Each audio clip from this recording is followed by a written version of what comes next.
घास काटे गईली रे दीदिया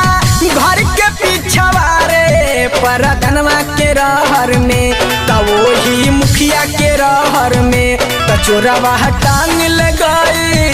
तचोरवा टांग ले गईली दीदिया हमके गाँव के नहर में अब न जाई बुरहर में अब न जाई बुरहर में।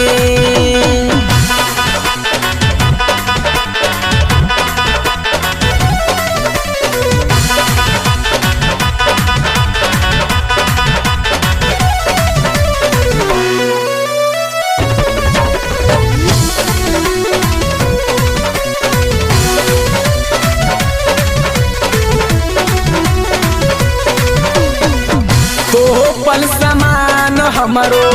कोइलस जियान